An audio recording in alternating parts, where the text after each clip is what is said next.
ఓం అజ్ఞానం తిమిరాంధస్య జ్ఞానాంజనశలాకయా చక్షురున్మిళితం येन తస్మై శ్రీగురవే నమః. శ్రీచైతన్యమనోభీష్టం స్థాపితం येन భూతలే స్వయం రూపకదా మह्यं దదాతి స్వపదాంతికం. వందేహం శ్రీగురో శ్రీయుతపదకమలం శ్రీగురూన్ వైష్ణవాంచ చ శ్రీరూపం సాగ్రజాతం సహగణ రఘునాథాన్వితం తం సజీవం సాద్వైతం సావధూతం పరిజనసహితం కృష్ణచైతన్యదేవం శ్రీరాధాకృష్ణపాదాన్ సహగణ లలితా శ్రీ విశాఖాన్వితాంశ. नमो ओम विष्णुपादाय कृष्णप्रेष्ठाय भूतले श्रीमते भक्तिवेदांत स्वामिनीति नामिने नमस्ते सरस्वती देवी गौरवाणी प्रचारिणी निर्विशेष शून्यवादी पाश्चात्य देशतारिणे वाञ्छाकल्पतरुभ्यश्च कृपा सिन्धुभ्य एव च पतितानां पावनेभ्यो वैष्णवेभ्यो नमो नमः. नमो महावदान्याय कृष्णप्रेमप्रदायते कृष्णाय कृष्णचैतन्य नाम्ने गौरतुषे नमः. हे कृष्णा करुणा सिंधो दीनबंधो जगत्पते गोपेश गोपिका कांत राधा कांत नमोस्तुते. तप्त कांचन गौरंगी राधे वृंदावनेश्वरी वृषभानुसुते देवी प्रणमामि हरिप्रिय नीलांचल निवासाय नित्याय परमात्मने बलभद्र सुभद्राय जगन्नाथाय ते नमः. जय श्री कृष्ण चैतन्य प्रभु नित्यानंद श्री अद्वैत गदाधर श्री वासादि गौर भक्तवृंद. हरे कृष्णा कृष्ण कृष्ण हरे हरे हरे राम राम राम हरे हरे. हरे कृष्ण कृष्ण कृष्ण हरे हरे हरे राम राम राम हरे हरे. हरे कृष्ण कृष्ण कृष्ण हरे हरे राम राम राम हरे हरे. एकं शास्त्रं देवकी पुत्र गीतम् एको देवो देवकी पुत्र एव च एको मंत्रस्य तस्य नामानि यानि कर्मस्येकं तस्य देवस्य सेवा. हरे कृष्णा कृष्ण कृष्ण हरे हरे हरे राम राम राम हरे हरे. हरे कृष्णा माता जी. हरे कृष्ण ప్రభుజీ. हरे कृष्णा माता. సో నిన్న మనము 4.34 డిస్కస్ చేశాము. అందులో 4.33 ప్రభుజీ. 33 माताजी करेक्ट. थैंक यू माताजी. श्रेयान द्रव्यमायाद यज्ञ यज्ञ यज्ञ పరంతపః సర్వం కర్మ అఖిలం పార్థ జ్ఞానే పరిసమాప్తియతే అనేటువంటిది నిన్న మనం డిస్కస్ చేశాము. అంటే పరంతప అని అడ్రస్ చేస్తున్నాడు భగవంతుడు అర్జున్ని. ఏమంటున్నాడు? శత్రువులని దండించేటువంటి అర్జున, ద్రవ్యమైన యజ్ఞము కంటే జ్ఞాన యజ్ఞము ఉత్తమమైనది. కాబట్టి అన్ని కర్మలు చేసేటప్పుడు ఈ దేని గురించి చేస్తున్నాము, ఆ కర్మ యొక్క ఉద్దేశం ఏమిటి, ఆ కర్మ యొక్క ఫలితం ఏమిటి అని తెలుసుకుని ఆ చేసేటువంటి సేవ, ఆ చేసేటువంటి కార్యము జ్ఞాన యజ్ఞం కింద అవుతుంది. జ్ఞానముతో కూడినటువంటి కర్తవ్యము కర్మ చేసినప్పుడు దానితో పాటు సన్యాసము, జ్ఞాన కర్మ సన్యాస యోగం మనం ఇప్పుడు డిస్కస్ చేస్తున్నది. సో ఆ కర్మల ఫలితం ఆశించకుండా కర్మ ఫలితం ఏమిటి అని తెలుసుకుంటాము, కానీ అది భగవంతునికే అర్పిస్తున్నాము. అప్పుడు అది జ్ఞానముతో కూడినటువంటి కర్మ, అదే ఉత్తమమైనది అనేటువంటిది నిన్న మనము డిస్కస్ చేశాము. సో ఇప్పుడు జ్ఞానం అంటే ఇక్కడ న్యాచురల్గా ఒక క్వశ్చన్ వస్తుంది. అంటే జ్ఞానం అంటే ఏమిటి, అసలు ఎలా తెలుసుకోవాలి అంటే దానికి నెక్స్ట్ శ్లోకంలో భగవంతుడు చెప్తున్నాడు అనమాట. ఏమిటి నెక్స్ట్ శ్లోకంలో ఏం చెప్తున్నాడు భగవంతుడు? తద్విద్ధి ప్రణిపాతేన పరిప్రశ్నేన సేవయా ఉపదేశి సంతితే జ్ఞానం జ్ఞానం తత్వదర్శినః అని భగవంతుడు అంటున్నాడు. అంతేనా? 34th శ్లోకం కనిపిస్తుంది కదా మాతది స్క్రీన్?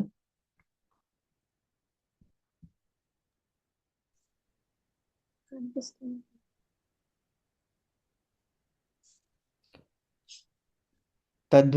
తద్విద్ధి ప్రణిపాతేన పరిప్రశ్నేన సేవయా ఉపదేక్షంతి తే జ్ఞానం జ్ఞానిన తత్వదర్శినః. అక్కడ బ్రేక్ చేసుకోవాలి. జ్ఞానినస్ తత్వదర్శినః. తద్విద్ధి ప్రణిపాతేన పరిప్రశ్నేన సేవయా ఉపదేక్షంతి తే జ్ఞానం జ్ఞానిన తత్వదర్శినః అని చెప్తున్నాడు భగవంతుడు. So basically before we go to 34th శ్లోకము, ఇది చాలా ఫేమస్ శ్లోకం అన్నమాట.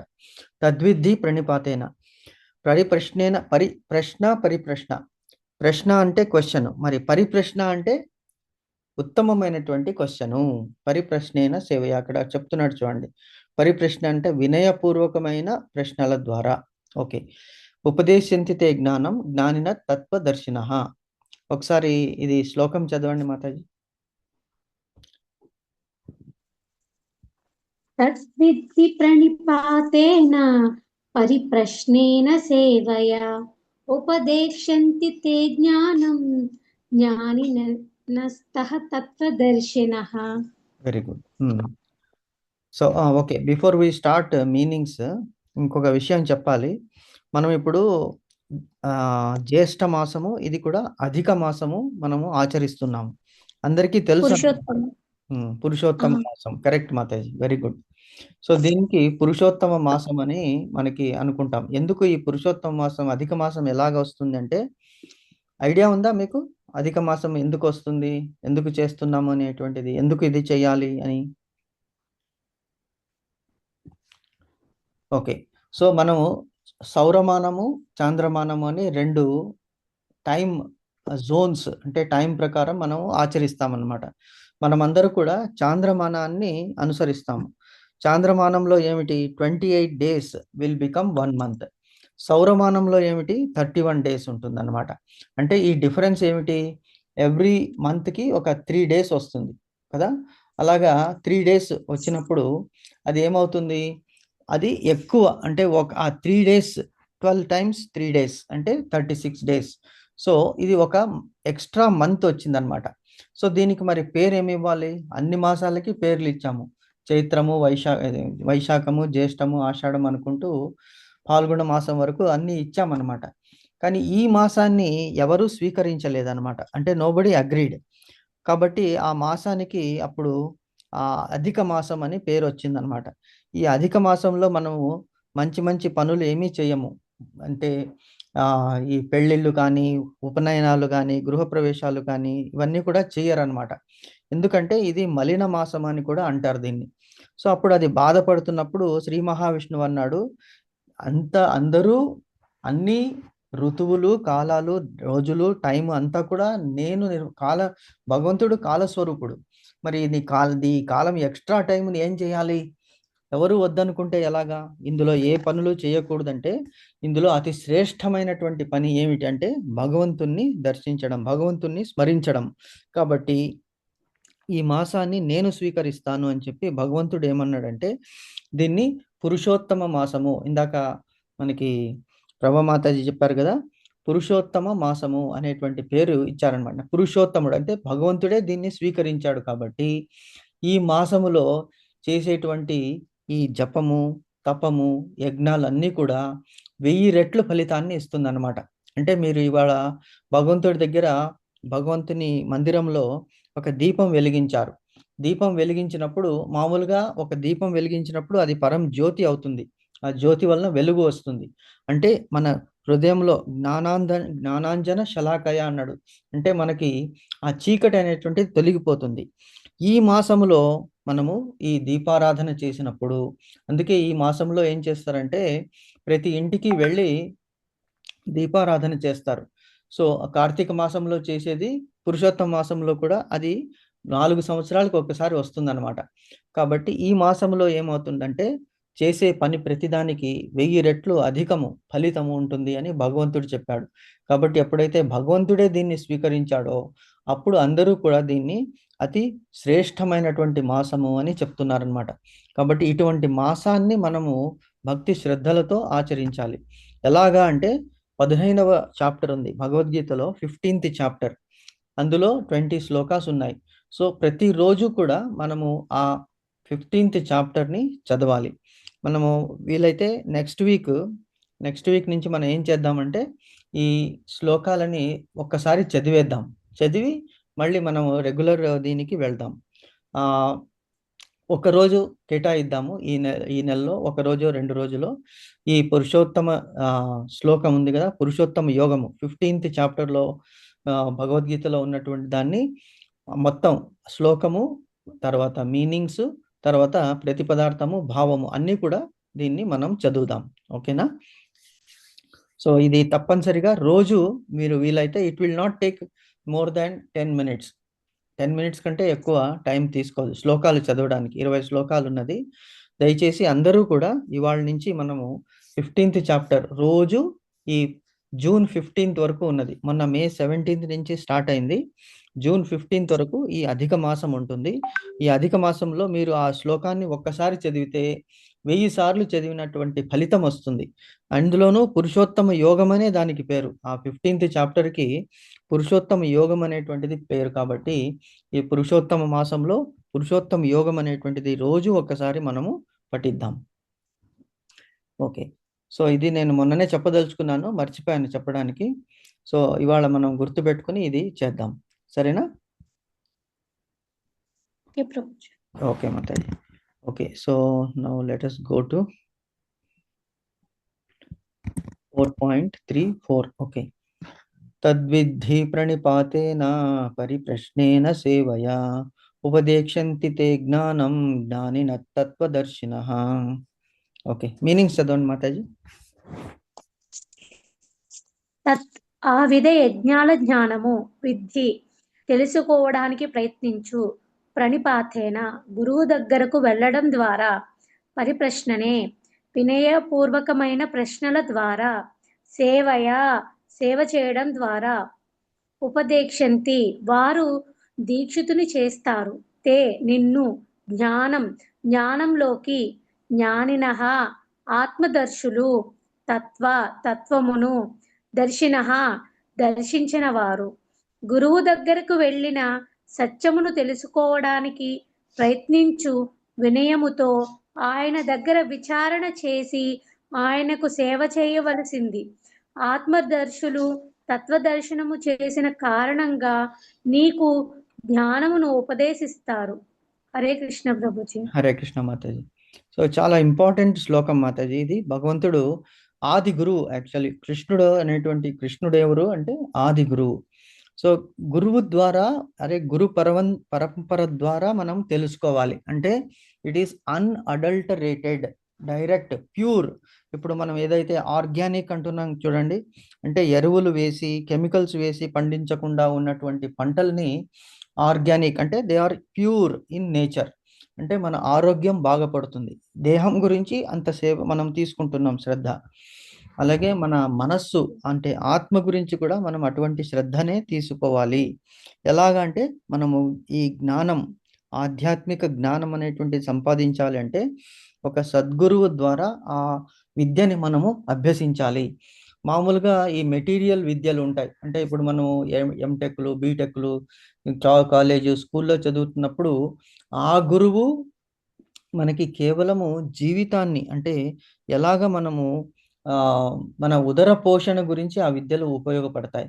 కానీ ఆత్మ ఉద్ధారణకు ఒక సద్గురువు కావాలి. సో ఆ సద్గురువుని ఎలాగ వెతకాలి, ఎలాగ తీసుకోవాలి అని జగద్గురువు అయినటువంటి శ్రీకృష్ణుడు మనకి ఈ శ్లోకంలో చెప్తున్నాడు. ఏమిటి? తద్విద్ధి. తద్విద్ధి అంటే సత్యమును నేర్చుకోవడానికి ప్రయత్నించు. ఎలాగా? ఒక ఆధ్యాత్మిక గురువుని చేరి పరమ సత్యమును నేర్చుకున్నాము. పరమ సత్యం, సత్యం అంటే ట్రూత్.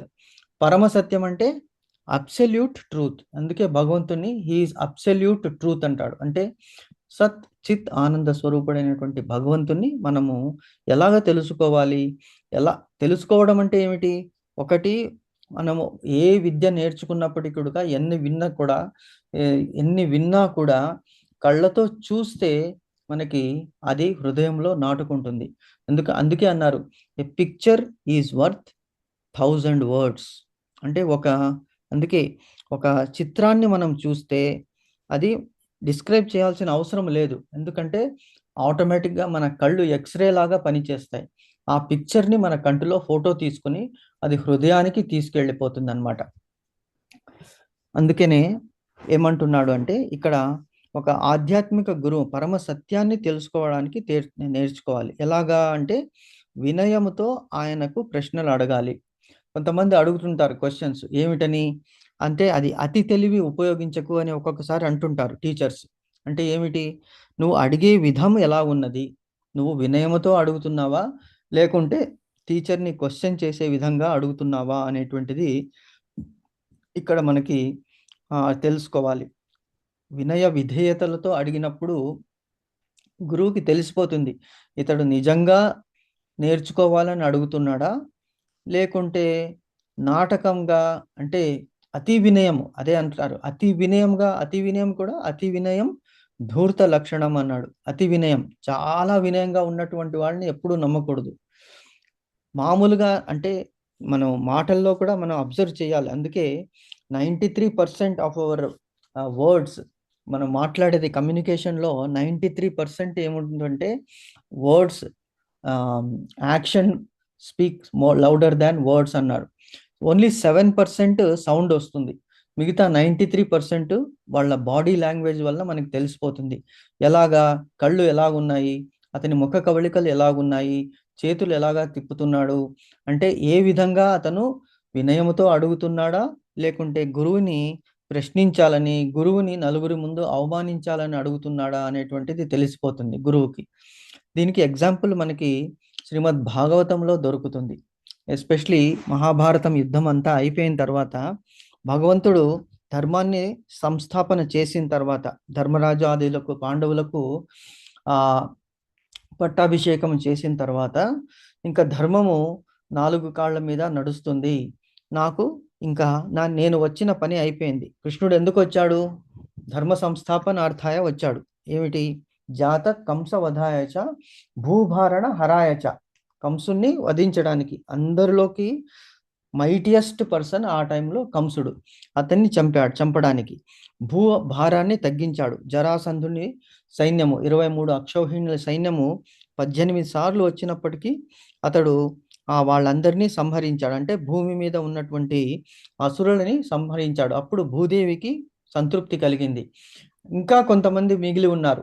18 అక్షౌహిణీలు, అంటే 11 అక్షౌహిణీలు దుర్యోధనుని వద్ద, 7 అక్షౌహిణీలు పాండవుల వద్ద ఉన్నారు. కౌరవులు, పాండవులు. సో వీళ్ళందరినీ కూడా సంహరించాడు భగవంతుడు. అంటే వాళ్ళ జనన కార్యము అయిపోయింది. సో తర్వాత యాదవులు మిగిలారు. ఈ యాదవులు అందరికంటే మహాబలవంతులు. వీళ్ళు సేమ్ అది కృష్ణుని వృష్ణి కులం వాళ్ళు వంటి వాళ్ళు. అంటే ఎంతటి బలవంతులు అంటే వీళ్ళు అంతటి బలవంతులు. కానీ వీళ్ళకి ఆ భారాన్ని కూడా, అంటే వీళ్ళందరూ కూడా అవతార పురుషులే, భగవంతుని ధామం నుంచే వచ్చినటువంటి వాళ్ళు. మరి వాళ్ళని ఎలాగా తను భూమిని వదిలి వెళ్లే ముందు అందరినీ తీసుకెళ్ళిపోవాలి తన లోకానికి. కాబట్టి అప్పుడు ఏం చేశాడంటే భగవంతుని మానసిక సంకల్పంతో సాంబుడు, అంటే జాంబవతి కుమారుడు, కృష్ణుడి ద్వారా జాంబవతి కలిగినటువంటి సాంబుడు అనేటువంటి అతను అక్కడ తపస్సు చేసుకున్నటువంటి ఋషుల దగ్గరికి వెళ్ళాడనమాట. అందరినీ తన స్నేహితులతో కలిసి వీళ్ళని పరీక్షిద్దాము, వీళ్ళు కేవలం నాటకం ఆడుతున్నారు అంటే భగవంతుడు మాయ ద్వారా అతని మనసులో అది ప్రేరేపించాడనమాట. ఎందుకంటే వాళ్ళు ఒకళ్ళనొకళ్ళు కొట్టుకుని వాళ్ళే, ఎందుకంటే వేరే ఎవరు వాళ్ళని చంపలేరు, వాళ్ళే కొట్టుకుని చనిపోవాలి, అప్పుడే అవతార పరిసమాప్తి అవుతుంది అని భగవంతుడు తలిచాడనమాట. సో ఇక్కడ ఈ వినయముతో అడగవలసిన క్వశ్చన్ ఎలాగంటే గురువుకి జ్ఞానము వల్ల అడగాలి, కానీ గురువుని ప్రశ్నించి అతన్ని అవమానపరిచి కించపరిచే స్థితిలో అడగకూడదు అనేటువంటి ఇక్కడ మనం తెలుసుకోవాలి. సో వీళ్ళందరూ ఊరికే తపస్సు చేసుకోవడానికి నటిస్తున్నారు, మనం వెళ్ళి వీళ్ళని ఒక క్వశ్చన్ అడుగుదామని చెప్పి సాంబుడు ఏం చేశాడు, తను ఒక గర్భవతిగా వేషము ధరించి వెళ్ళాడనమాట.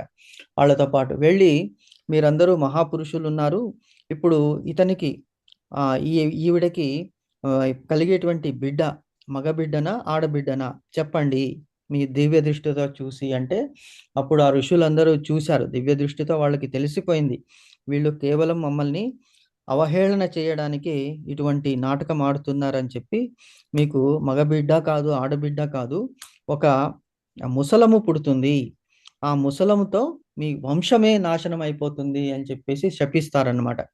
సో వాళ్ళు భయభ్రాంతులై ఆ వేషం తీసి చూస్తే అందులోంచి ఒక ముసలము పడుతుంది, అంటే ఐరన్ రాడ్ పడుతుందన్నమాట. సో ఇంకా అది అంటే దానివల్ల ఆ స్టోరీ అంతా మీకు తెలిసే కదా. మిగతా వాళ్ళు దాన్ని మొత్తం నూరి సముద్రంలో కలిపేస్తారు. తర్వాత చివరికి ప్రభాస్ క్షేత్రానికి వచ్చినప్పుడు వాళ్ళు ఒకళ్ళనొకళ్ళు ఆ తీరంలో మొలిచినటువంటి ఆ ముసలము ద్వారా వచ్చినటువంటి ఆ పీసెస్, ఆ పొడి సముద్రపు నీటితో కలిసి అక్కడ మొక్కల్లాగా ఎదిగి అది పెద్ద దర్భలు అంటే ఇప్పుడు చిన్నది కాదు, అప్పుడు పెద్ద సైజు దర్భలు, అంటే ఒక ఆయుధాల్లాగా తయారైపోయాయి అన్నమాట. దానితో ఒకళ్ళనొకళ్ళు కొట్టుకుని చనిపోతారు. అంటే ఏమిటంటే వినాశానికి దారి తీస్తుంది. That is the point. మనం డిస్కస్ చేయాల్సింది ఏంటంటే గురువుని మనము ఎలాగా అడగాలి అంటే వినయ విధేయతతో అడగాలి. ఆ గురువు ఇమ్మీడియట్లీ ఆయనకి తెలిసిపోతుంది, వీళ్ళు క్వశ్చన్ దేని గురించి అడుగుతున్నారు, నన్ను టెస్ట్ చేయడానికా ఆర్ జ్ఞానాన్ని సంపాదించడానికా అనేటువంటిది ఇక్కడ ఉందన్నమాట. సో ప్రశ్నలు అడుగుతూ ఏంటి వినయముతో ఆయనకు ప్రశ్నలు అడుగుతూ ఆయనకి సేవ చేయాలి. అటువంటి మహాత్ముడైనటువంటి జ్ఞాని నీకు జ్ఞానోపదేశం చేయగలడు అని చెప్తున్నాడు భగవంతుడు. ఎవరికి? అర్జునునికి చెప్తున్నాడు. తనని తాను మహాజ్ఞాని అని ఇక్కడ చెప్పుకోవడం లేదు భగవంతుడు, ఎగ్జాంపుల్ ఇస్తున్నాడు. కానీ అర్జునునికి తెలుసు శ్రీకృష్ణుడే భగవంతుడు. అందుకే కార్పణ్య దోషో పగత స్వభావ పృచ్ఛామితాం ధర్మ సమ్మూఢ చేత అని చెప్పేసి అర్జునుడు ఆ శ్లోకంలో అర్జునుని అడిగాడు, దయచేసి నన్ను నీ శిష్యునిగా తెలుసుకో అని చెప్పేసి స్వీకరించు అని కృష్ణుడిని అర్జునుడు అడుగుతున్నాడు అనమాట.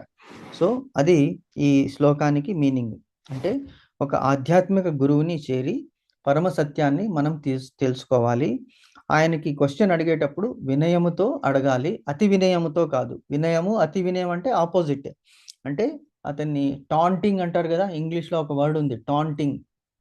అంటే మామూలుగా మాట్లాడినా కూడా మనము అవహేళన, గేలి చేయడం అంటారు. గేలి చేసేటువంటి విధంగా క్వశ్చన్ వేసినప్పుడు అది అతన్ని అవమానించినట్లు అవుతుంది అన్నమాట. కాబట్టి అప్పుడు అతనికి ఆ గురువు ఏమవుతాడు, ఈ జ్ఞానాన్ని ఇవ్వడు. ఎందుకు? అతి వినయం. అందుకే ఈవెన్ ఏకలవ్యుడికి ద్రోణాచార్యులు తన బొటనవేలు తీసుకొని గురుదక్షిణ అడిగినప్పుడు, ఎందుకు అంటే మనకు అనిపిస్తుంది అతను తప్పు చేశాడేమో, గురువుగా తీసుకరించి విద్యను అభ్యసించాడని. కానీ అతను అటువంటి విద్య దేనికి, చివరికి వాళ్ళకి తెలుసు, కృష్ణునికి తెలుసు. ఎందుకు? ఇతను కౌరవుల వైపు వెళ్ళిపోతాడు. ఎందుకంటే అతడు ఒక సన్మార్గము ద్వారా విద్యని అభ్యసించలేదు, గురువుగా చేసుకుని అభ్యసించాడు. కానీ అందుకే మనము కూడా మనంతట మనము చదివి ఏదైనా విషయాన్ని అర్థం చేసుకుంటామంటే మన మిడిమిడి జ్ఞానంతో అర్థమయ్యేది తక్కువ. కాబట్టి ఒక గురువు తప్పనిసరిగా ఉండాలి. ఆ గురువుతో మనము విన్నది విన్నట్టుగానే, చదివినది చదివినట్టుగానే మనము అర్థం చేసుకుంటే అప్పుడు మనకి కన్ఫ్యూజన్ అనేటువంటిది ఉండదు. లేకుంటే మనము ఆ మార్గము తప్పిన వాళ్ళం అవుతాము అని చెప్తున్నాడు అనమాట. సో మహాత్ముడైన జ్ఞాని మట్టుకే జ్ఞానోపదేశం చేయగలడు. అందుకే పరంపర అన్నాడు. గురు పరంపర ద్వారా మనం తెలుసుకోవాలి. ఎందుకు అలాగా తెలుసుకోవాలంటే ఆయన స్వతహాగా యథార్థాన్ని దర్శించాడు. గురువు ఏం చేశాడు? యథార్థము, యథా అర్థము. అందుకే భగవద్గీత యథాస్వరూపము అని అన్నాడు కదా మన ప్రభుపాదుల వారు. ఎందుకు? యథారూపము. యథారూపం అంటే as it is. Bhagavad Gita as it is.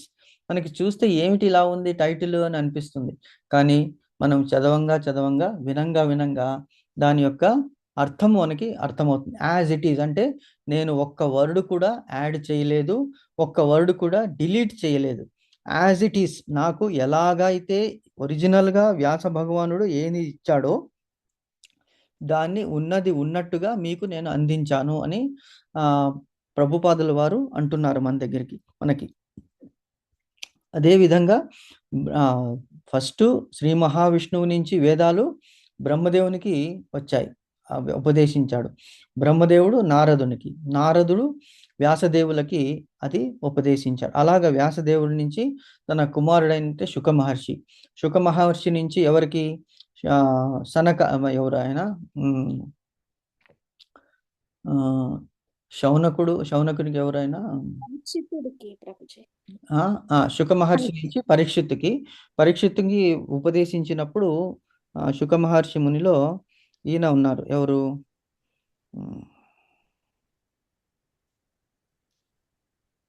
శౌనకాదులకు ఉపదేశిస్తారు కదా, ఆయన పేరు రోమహర్షణుని కుమారుడు ఉగ్రశ్రవుడు, సూత మహాముని. ఆయన పేరు సూత మహాముని. సూత మహాముని నుంచి శౌనకాదుల నుంచి అది 4 పాయలుగా చేరి మనకి వచ్చిందనమాట. కాబట్టి అంటే యాజ్ ఇట్ ఈస్, మనము వితౌట్ అడల్టరేషన్. ఇప్పుడు తేనె ఉన్నది, తేనె ఏం చేస్తున్నారు, షాప్లో వచ్చేటప్పటికి ఇది ఎంతో అడల్ట్రేషన్ అయిపోతుంది. కానీ తేనె పట్టు మనకి ఒక అరణ్యంలో కానీ ఫారెస్ట్లో కానీ మనము యాజ్ ఇట్ ఈస్ ఒరిజినల్గా తీసుకునేటువంటి తేనెలో ప్యూరిటీ ఎక్కువ ఉంటుంది. అలాగే పాలు కానీ ఏదైనా కూడా సో యాజ్ ఇట్ ఈస్ మనం గ్రహించాలి, అప్పుడు మనకి ఉత్తమమైనటువంటి జ్ఞానం వస్తుంది అని భగవంతుడు చెప్తున్నాడు అనమాట ఇందులో. ఓకే, తర్వాత మిగతాది చదవండి మాతాజీ.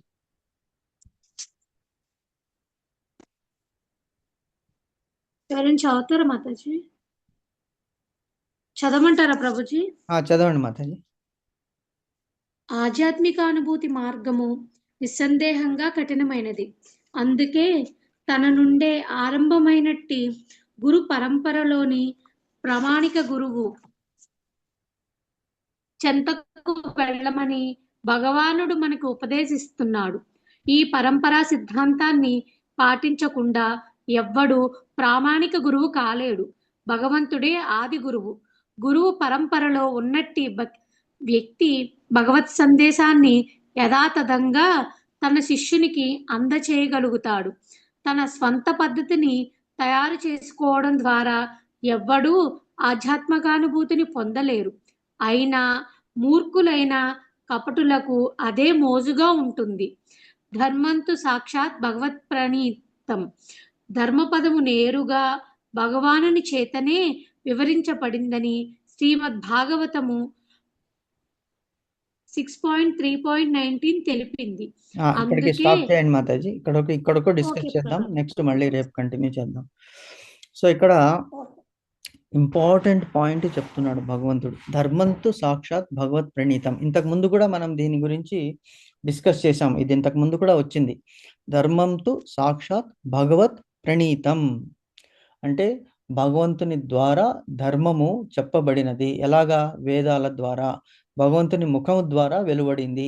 భగవద్గీత కూడా భగవంతుని ముఖారవిందం నుంచే వెలువడింది. అంటే భగవంతుడే స్వయంగా చెప్తున్నాడు, ఇలాగ చెయ్యండి, ఇలాగ చెయ్యకండి.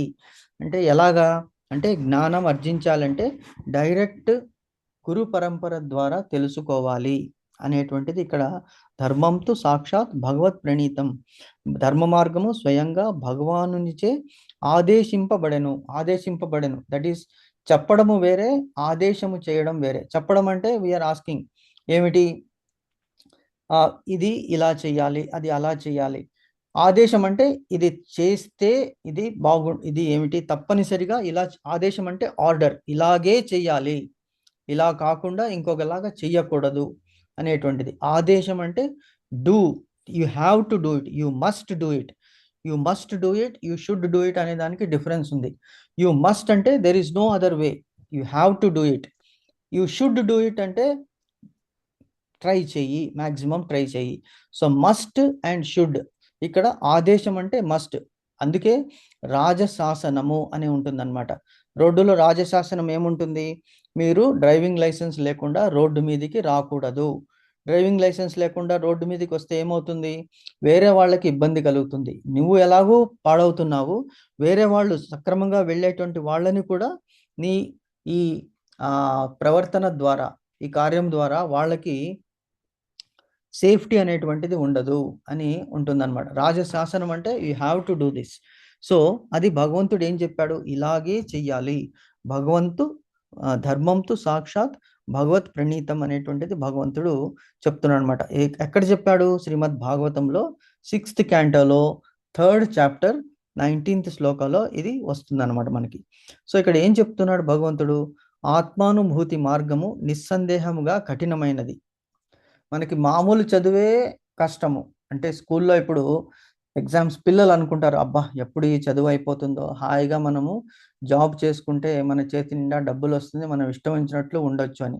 అందుకే మనకి చిన్నప్పుడు మీరు చూసారో లేదో, మన హరే కృష్ణ వింటున్నారు మాతాజీ? హరే కృష్ణ ప్రభుజీ వింటున్నాం. హరే కృష్ణ మాతాజీ. ఇక్కడ చిన్నప్పుడు మనకి అక్కినేని నాగేశ్వరరావుది ఒక మూవీ వచ్చింది, అందాల రాముడు అని. అది గోదావరి బోటులో ఒక పాట పాడతాడు ఆయన. అది గోదావరి, భద్రాచలం నుంచి గోదావరికి వెళ్తుంటారు. అందులో ఎదగడానికి ఎందుకురా తొందర, ఎదుటి బ్రతుకంతా చిందర వందర అని చెప్తాడు. అప్పుడు అర్థం కాలేదు మనకి, కానీ ఇప్పుడు అర్థమవుతుంది. ఎందుకు అంటే పిల్లలకి ఎగ్జామ్స్ అంటే చాలా కష్టము. అసలు స్కూల్కి వెళ్ళాలి, పుస్తకాలు మోసుకు వెళ్ళాలి, హోంవర్క్ చేయాలి, టీచర్ చెప్పినట్లు చేయాలి, లేకుంటే పనిష్మెంట్ ఉంటుంది. ఎప్పుడెప్పుడు ఈ చదువు అయిపోతుందా అని చూస్తుంటాం. చదువు ఎందుకు అంటే ఉద్యోగం వస్తే బాగుంటుంది, చేతి నిండా డబ్బులు వస్తుంది. కానీ ఉద్యోగంలో చేరిన తర్వాత సుఖం ఉందా అంటే డబ్బులు ఎప్పుడు నెలకు ఒక్కసారి వస్తుంది, కానీ నెలంతా కూడా అసలు బానిసలాగా పని చేయాలి. అంటే మన స్వాతంత్రాన్ని ఆల్రెడీ కోల్పోయాం ఉద్యోగంలో. ఉద్యోగం అయిన తర్వాత మళ్ళీ పెళ్ళి, మళ్ళీ పిల్లలు, మళ్ళీ సంసారము, ఇలాగ జీవితం అంతా కూడా. అందుకే అన్నాడు, ఎదగడానికి ఎందుకురా తొందర, ఎదట బ్రతుకంతా చిందర వందర అని ఆ కవి అంటాడనమాట. సో ఇది మనం తెలుసుకోవాలి. అప్పుడే, ఎందుకంటే ఈవెన్ మామూలు స్టడీసే, మెటీరియల్ స్టడీసే కష్టము, మెటీరియల్ లైఫ్ ఇంకా కష్టము. దానికంటే కష్టమైనది ఏమిటి అంటే ఆత్మ అనుభూతి. ఆత్మ, ఆత్మానుభూతి. ఇక్కడ రెండు వర్డ్స్ ఉన్నాయి, ఆత్మ, అనుభూతి. ఆత్మ అంటే ఏమిటి? సోల్. సోల్ ఏమిటి? పరమాత్ముని అంశ. అనుభూతి అంటే ఎక్స్పీరియన్స్. మనం ఎలా ఎక్స్పీరియన్స్ చేస్తాము ఆత్మ అనేటువంటిది అంటే మనకి కొంత జ్ఞానం వచ్చిన తర్వాత తెలుస్తుంది. అసలు ఫర్ ఎగ్జాంపుల్ ఇప్పుడు ప్రభా మాతాజీ ఉన్నారు, ప్రశాంతి మాతాజీ ఉన్నారు, ఉత్తమంగి మాతాజీ ఉన్నారు, వీళ్ళందరూ అని నేనున్నాను. ఇప్పుడు నాకేమే, నేను అంటే ఎవరు అని ఇప్పుడు క్వశ్చన్ అడిగితే మనం ఏమంటాము? నేను అంటే నా పేరు చెప్తాను, కానీ నా పేరు చెప్పేది నేనా అనేటువంటి క్వశ్చన్ ఇక్కడ మనకి ఇప్పుడు అర్థం చేసుకోవాలి. అంటే నేను అనేటువంటి వాడును ఈ పేరులో ఉందా, లేక ఎందులో ఉన్నది? ఆత్మ అంటే ఈ శరీరాన్ని గుర్తించడానికి ఒక పేరు ఇచ్చాం, ప్రభా మాతాజీ అని, ప్రశాంతి మాతాజీ అని, ఇంకొకళ్ళని. కానీ అసలు ప్రభా మాతాజీ ఆవిడ కనిపిస్తున్నటువంటి ఆ శరీరమా, లేక ఆత్మ? ఇప్పుడు మనకి అర్థమైపోయింది, ప్రభా మాతాజీ అంటే ఆ శరీరము కాదు, అందులో ఉన్నటువంటి ఆత్మ. సో ఆ అనుభూతి అంటే ఆ ఎక్స్పీరియన్స్ మనకు వచ్చింది. అందుకే కదా మనం ఇప్పుడు జ్ఞానయజ్ఞం చేస్తున్నాము. లేకపోతే ఎందుకు ఇంత టైం వెచ్చిస్తాం మనము? మన గురించి మనం తెలుసుకోవాలి. ఆత్మ అన్వేషణ అంటారు, ఆత్మాన్వేషణలో మనం ముందుకు సాగుతున్నాము. కాబట్టి అటువంటి మార్గము నిస్సందేహముగా కఠినమైనది. అంటే ఒక్కొక్క స్టెప్ చాలా చాలా డిఫికల్ట్ అన్నమాట. అందుకే దీన్ని ఫైనల్ ఎగ్జామ్ అన్నారు. మనం we are preparing for our final exam. Final exam ఎప్పుడు ఉంటుంది? End of our life. ఈ లైఫ్ అవ్వచ్చు, నెక్స్ట్ లైఫ్ అవ్వచ్చు. ఈ లైఫ్లో అంటే బాగా చదివామనుకోండి, నెక్స్ట్ గ్రేడ్కి వెళ్తాం, అంటే నెక్స్ట్ జన్మ మంచి జన్మ రావచ్చు మనకి. అంటే భగవంతుడు మనకి అన్ని సమకూరుస్తాడు. ఆ జన్మలో మనం వేరే వాళ్ళ నుంచి తీసుకోవలసినటువంటిది తక్కువ ఉంటుంది, మనం ఇచ్చేది ఎక్కువ ఉంటుంది. అంటే we will be so happy in giving. ఇప్పుడు మీరు చూడండి, ఎవరికైనా మనం ఇచ్చినప్పుడు ఎంత హ్యాపీ ఫీల్ అవుతాం మనము. తీసుకునే దానికంటే ఇవ్వడంలో ఆనందం ఎక్కువ ఉన్నది అంటారు. సో కాబట్టి అటువంటి ప్రోగ్రెస్ మనం చేసుకుంటూ ఉన్నాం రోజు రోజుకి. కనుకనే తన నుండి ఆరంభమైనటువంటి ప్రామాణిక గురు శిష్య పరంపరలోని ఆధ్యాత్మిక ఆచార్యుడిని సమీపించమని భగవానుడు ఆదేశించను. అంటే అర్జునుని చెప్తున్నాడు. ఏమని? అర్జునుడి ద్వారా మనకి చెప్తున్నాడు. యాక్చువల్గా ఇప్పుడు ఈ మనకి కృష్ణ భావనామృతంలో మనం రావడానికి మనకి ఎందుకు వచ్చాము? Very few people are lucky to come in to Krishna భావనామృతం. అంటే this is like a pure swan, హంస అన్నమాట. కృష్ణ భావనామృతం అనేటువంటిది అన్ని మతాలు ఉన్నాయి, కానీ ఈ మతము ఎందుకు మనం ఎంచుకున్నామంటే ఇందులో కల్తీ అనేటువంటిది లేదు. Very very simple, very easy life అనేటువంటిది భగవంతుడు చెప్తాడు, చాలా ఈజీగా మీరు తీసుకోవాలి. ఎందుకు మీరు అన్ని సమస్యలు ఎందుకు ఎదుర్కొంటున్నారంటే అన్ని కోరికలు కోరుకుంటున్నారు. అన్ని కోరికలు తీరవని మీకు తెలుసు, అయినప్పటికీ కోరిక మీద కోరిక తీసుకుంటున్నారు. ఒకటి. రెండు, ఇంకొకటి ఏమిటి? అన్ని సంపాదన అంటే తీసుకుంటున్నారు, వస్తువులు కానీ, ధనాన్ని కానీ, పేరు ప్రతిష్టలు కానీ, ఇంకొకటి కానీ, అందరి మెప్పుగోలు కోరుతున్నారు. ఇవన్నీ కూడా ఇక్కడే వదిలిపెట్టి వెళ్ళాలి. ఇది తెలుసుకోకుండా మీరు కష్టపడుతున్నారు. కాబట్టి మీరేం చేయాలి? ఆత్మాన్వేషం కావాలి అంటే, మీరు ఎవరని తెలుసుకోవాలి అంటే ఒక ప్రామాణిక గురువుని ఎంచుకోండి. మరి ప్రామాణిక గురువుని ఎలాగయ్యా ఎంచుకోవాలి అంటే అది చాలా కష్టము. ఎప్పుడైతే మనము ఈ కృష్ణ భావనామృతంలో ఎందుకు వచ్చామంటే, మేబీ ఆర్త జిజ్ఞాసు అర్థార్థి జ్ఞానీచ భరతర్షభ అంటాడు భగవంతుడు. చతుర్విధ భజంతే మాం జన సుకృతినోర్జున. మనం సుకృతి చేసుకున్నాం, మంచి కర్మలు చేసుకున్నాం.